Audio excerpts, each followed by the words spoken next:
the life and legacy of the commander of the faithfuls, Imam Amir al-Mu'mineen, Ali ibn Abi Talib, alayhi salam, the first man in Islam, the cousin of the Prophet, his son-in-law, the first defender and supporter of the Prophet. We will discuss his sacrifice and his contributions over 30 episodes. So please join me. I'm your brother, Moustafa Qazwini. Assalamu alaikum.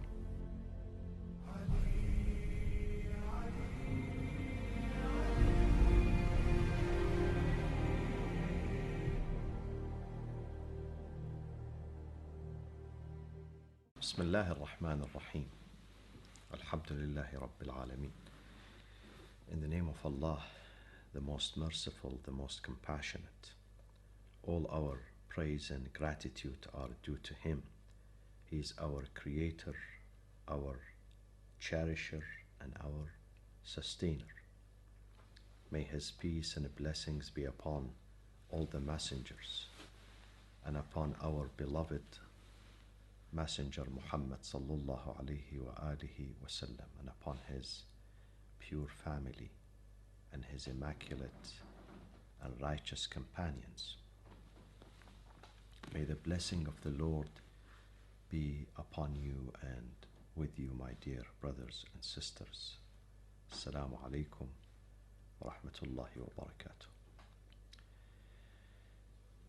So the Prophet, after making this decisive declaration on the day of Ghadir, he wanted to consolidate and reaffirm his community of this appointment, the appointment of Imam Ali to his succession. He wanted to consolidate that through his speeches, sayings, and also his deeds. Because the Prophet knew that he had a very limited time in life, only about 2 months or 70 days. And that issue was really bothering him. The Prophet could foresee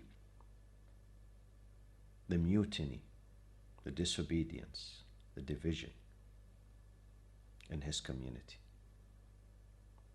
God had informed him. And God did mention this in the Holy Quran. وَمَا مُحَمَّدٌ إِلَّا رَسُولٌ قَدْ خَلَتْ مِنْ قَبْلِهِ الرُّسُلُ أَفَإِن مَاتَ أَوْ قُتِلَ انقَلَبْتُمْ عَلَىٰ أَعْقَابِكُمْ. If Muhammad dies or is murdered, do you go back on your heels? Do you return to the age of ignorance? So the Prophet was worried about that, and he was keen on readdressing this issue in every important occasion. He expressed his worries in some of his ahadith, some of his sayings. He asked them the following: أن تستخلفوا عليا وما أراكم فاعلين. I'm asking you to follow Ali. Allow him to be the caliph. Do not obstruct the course of justice. Do not rebel against him. Do not marginalize him. And I know you are not going to listen to me. وَمَا أَرَاكُمْ فَاعِلِينَ. If you allow him to be the caliph, تَجِدُوهُ هَادِيًا مَهْدِيًا يَحْمِلُكُمْ عَلَى الْمَحَجَّةِ الْبَيْضَاءِ. You will find him a guided and a guide, and he will carry you upon the straight path, upon the path of truth and justice.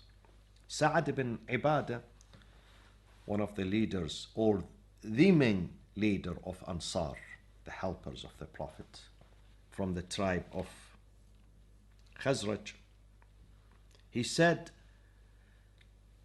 to a group of people. فوالله لقد سمعت رسول الله صلى الله عليه وآله وسلم يقول إذا أنا مت تظل الأهواء بعدي ويرجع الناس على أعقابهم فالحق يومئذ مع علي.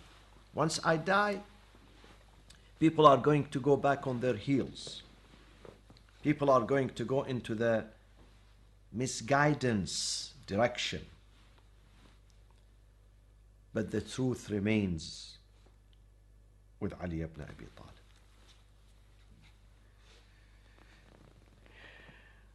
And then the Prophet kept repeating Hadith al-Thaqalain, the two weighty things, which is the Book of God and his family.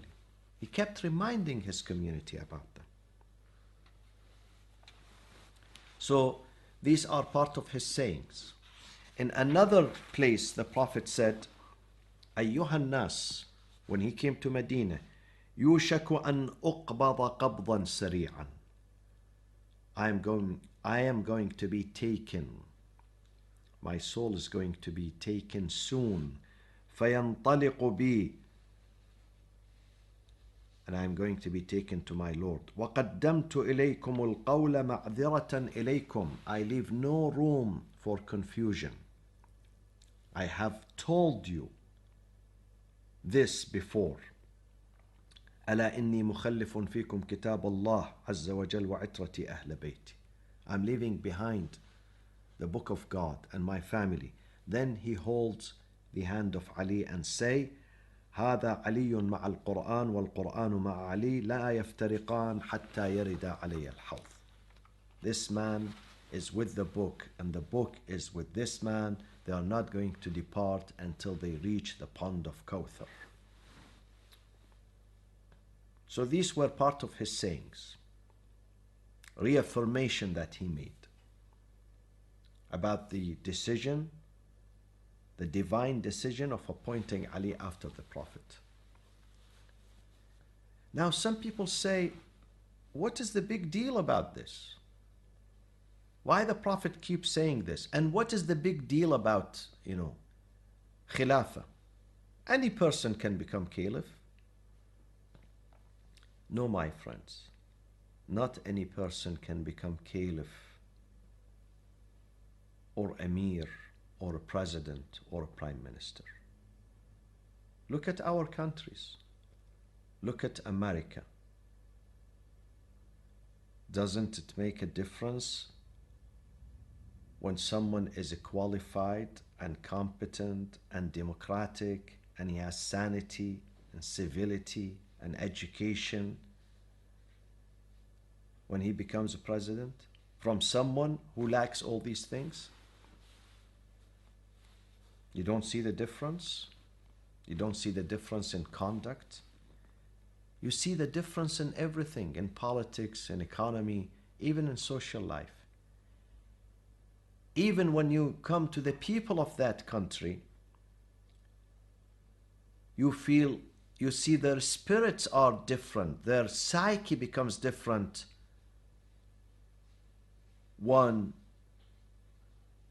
A president ruling them. If the president is very hopeful, is optimistic, energetic, positive, qualified, encouraging, people are going to be fine. People are going to be okay. People are going to be happy and optimistic. If the president or the prime minister is disappointing, pessimistic, he speaks nonsense, people's spirit is going to be down.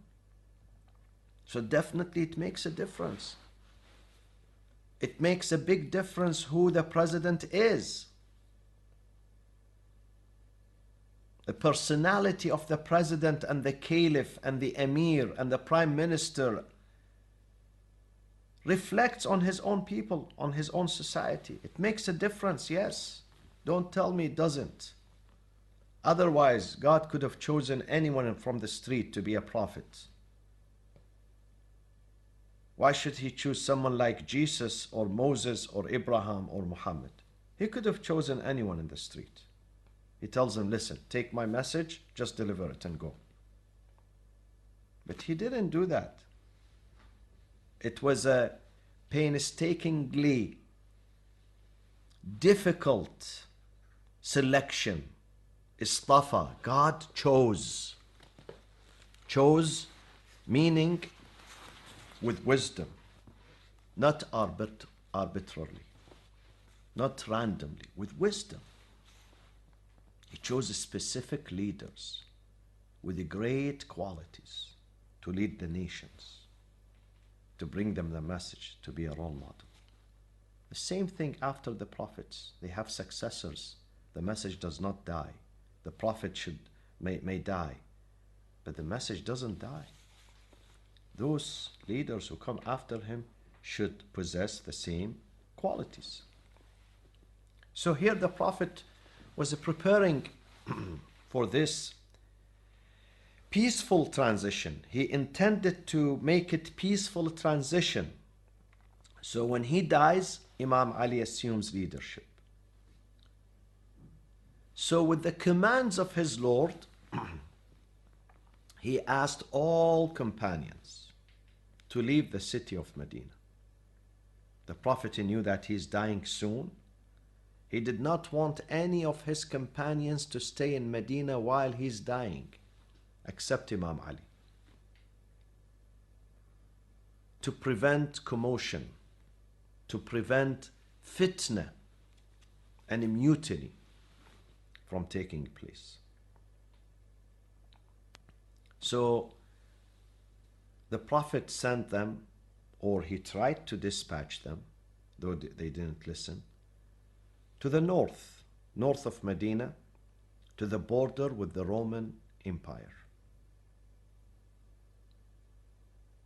Because there was a possibility of invasion by the Romans. So he established an army, and he appointed a young man, very young, Usama ibn Zayd, to be the leader of that army. And he asked all of them to leave, not to stay. So once they are there and the Prophet dies, this peaceful transition is going to take place. Ali is going to be the caliph, the leader.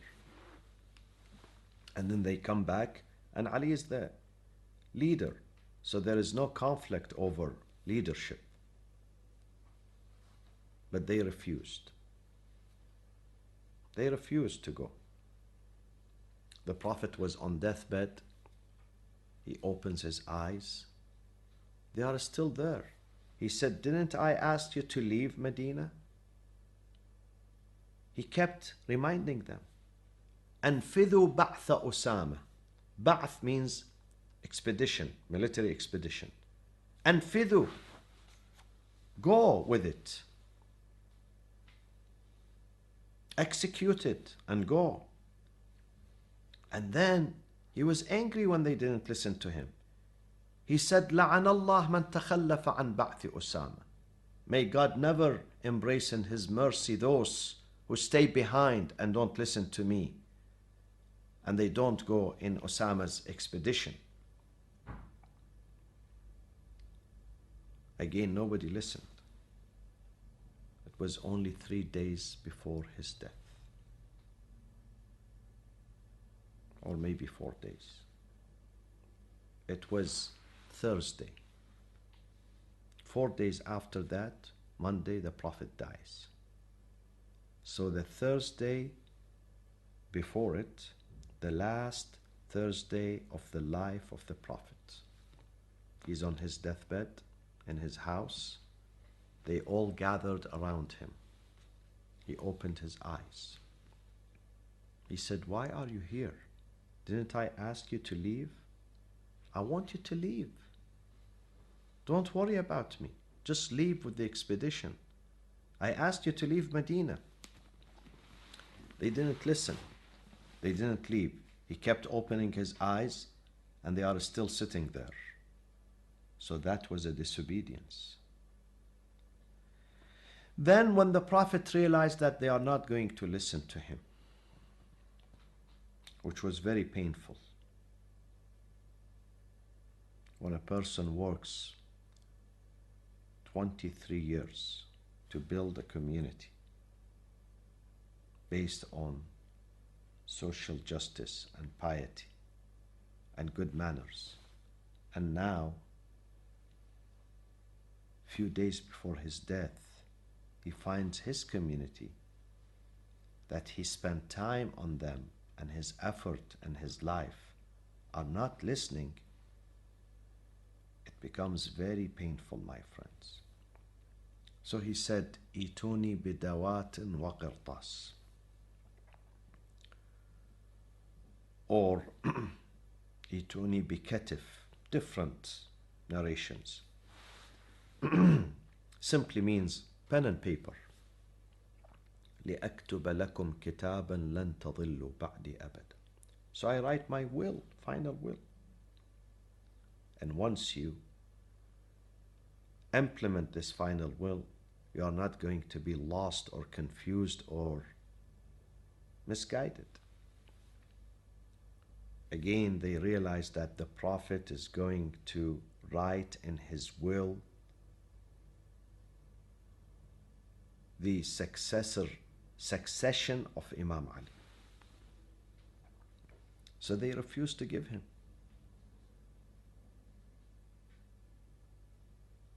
Some people said, let's give him. Others said, no, we don't give him. And one of them, and the story is mentioned in all books, my friends. This is not a secret. Sahih al-Bukhari mentions the story at least 7 times in 7 different locations. So there was some disagreement. There was some commotion.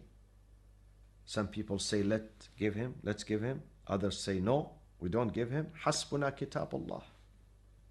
We have the book of God among us. So we don't need what he's going to leave behind. We don't need his will. Everything we look for is found in God's book, which was more disappointing and heartbreaking to the Prophet and also insulting. He was denied at the last hours of his life.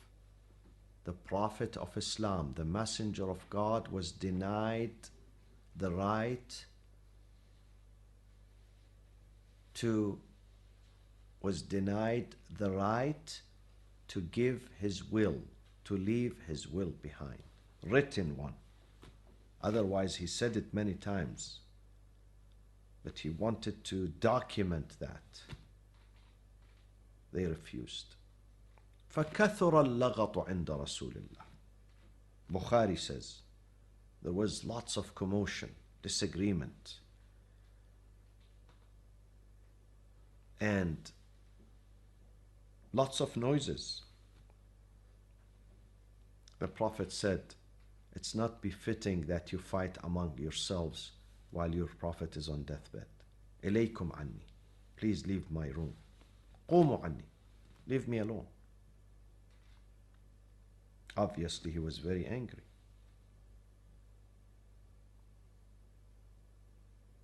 One of them said, لَقَدْ غَلَبَهُ الْوَجَعُ.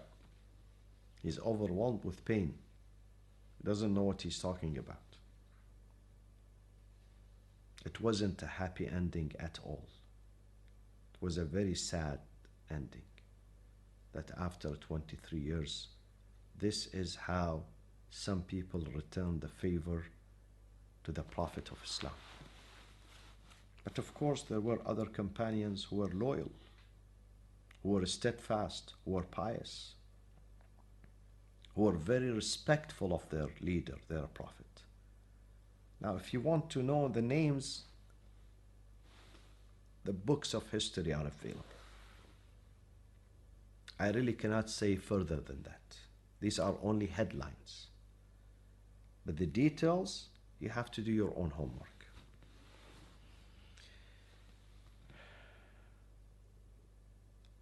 And then, a few days later, only 3 or 4 days, it was Monday, when the Prophet the pain and the suffering increased, and his death came very close. So the Prophet was asking, the Prophet sallallahu alaihi wasallam was asking, أين أخي ادعوا لي أخي وصاحبي. Call me my brother and my companion. So Lady Aisha asked for her dad to come. The Prophet said, and Lady Hafsa asked for her dad to come. فلما, and I am reading exactly what is written in the books of history. تاريخ الطبري. This is تاريخ الطبري. فاجتمعوا عنده جميعا فقال صلى الله عليه وآله وسلم انصرفوا فإن تك لي حاجة أبعث إليكم. He said to Abu Bakr and Umar, you may go. If I need you, I will call you. And then Imam Ali was called. He came, he sat next to the Prophet. The Prophet gave him his last will. And he asked him, Ali, you do not leave me until you put me in my grave. After my death, you are the one who washes my body and shrouds my body with kafan and pray over my body, and then take me to my room and bury me there, and you don't leave me. Stay with me, Ali, because he knew Ali is going to honor this will. He's not going to leave the Prophet, not even for a second. That way, that day was a day of pain and anguish in Medina. He said to Ali, Ya Ali, when my soul is out, put your hand on my face. When you feel my soul is out, umrurha ala wajhik, pass it over your face, and then put me towards the Qibla and take care of my affairs after my death. And this is what happened. Imam Ali alayhi salam was with the Prophet, as the Prophet was with him at the time of his birth. Now, after many decades, Imam Ali stands next to the Prophet at the most difficult time in his life, before his final departure. Once the Prophet dies, Imam Ali says, عَظَّمَ اللَّهُ لَكُمُ الْأَجْرِ. May Allah increase the reward for you, بِنَبِيِّكُمْ, with the departure of your Prophet Muhammad sallallahu alayhi wa alihi wa sallam. Assalamu alaikum wa rahmatullahi wa barakatuh.